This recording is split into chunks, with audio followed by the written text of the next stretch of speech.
Hey Vince, so there's a lot of buzz about PrEP these days. What can you tell us about it? So PrEP is a prescription medication that you take every day. The pill is actually a combination of two HIV medications, so emtricitabine and tenofovir. And when they're combined into one pill and taken every day, you can really reduce your risk of getting HIV. So who can take PrEP? PrEP is actually intended for people who are at highest risk of getting HIV through sex. If you're actually considering taking PrEP, you should talk to your provider and they'll ask you some questions about your sexual lifestyle and determine whether or not you're eligible for getting coverage for PrEP. Okay, so that sounds like it's a lot of people. Well, how effective is it at reducing the risk of HIV? So there's actually a lot of data that show how effective PrEP is at preventing HIV. So for example, in a very large study, it shows that when PrEP is taken every day, and even if you miss a couple of doses in a week, it's virtually 100% effective at preventing you from getting HIV.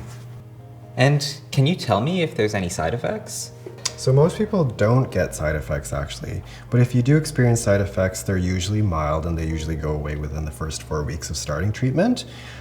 If you do get side effects, some of them include fatigue, nausea, headaches, dizziness, and some people get a little bit of stomach pain. The side effects that we care about as clinicians are two main ones. Rarely, PrEP can affect your kidneys, and it can decrease the bone mineral density as well. So that's why we tell everyone to take vitamin D every day and to engage in some sort of weight resistance training in order to keep your bones nice and strong, and to also monitor with 2 different kidney tests. We do a blood test and a urine test at every visit to make sure the kidneys are functioning nice and well. Okay, so it sounds like PrEP is pretty effective and quite safe, but I think some people are now wondering, do you still have to use condoms? So no, PrEP doesn't replace condoms. Condoms are really good at preventing other STIs, such as syphilis, gonorrhea, chlamydia, herpes, genital warts, and also in preventing pregnancy. So PrEP, although it's really good at preventing people from getting HIV, it doesn't replace condoms in preventing all those other STIs. So we do advise you to keep using condoms in addition to PrEP. And then how is PrEP accessed in the community? So if you're interested in starting PrEP, then you should talk to your provider, whether that's your GP, your nurse practitioner, or an STI clinic.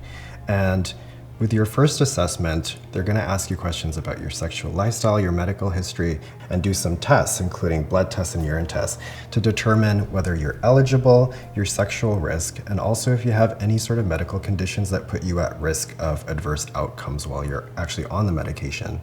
If everything is okay, then your provider is going to help you try and access PrEP through the pharmacy. If you do fall under a certain community, such as Indigenous person or a person with refugee status, talk to your provider as well, and they'll help you access PrEP in the best way possible. So it sounds like a lot of people can access PrEP, but what would you tell someone who's worried or nervous about it? So if you're nervous about PrEP, I'd say talk to your provider. Really everything in healthcare and medicine is a balance of risk. So if your risk of getting HIV through sex outweighs your risk of the adverse outcomes of being on the medication, then PrEP might be right for you. Cool, thanks. Yeah.